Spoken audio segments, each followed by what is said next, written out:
Here's we can do the sorting and for the HDPE and the PP. Now we want to accept PP and reject PE and other ABS. Let's go.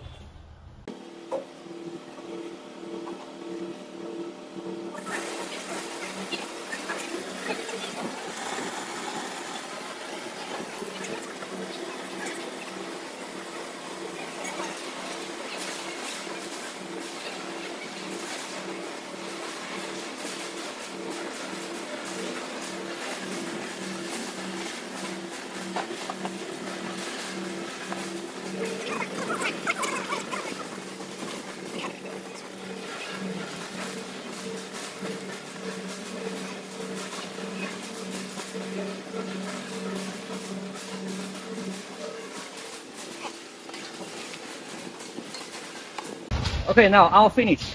And here is the reject HDPE and some of the ABS. And here is the accept PP. Let's check it. Accept PP.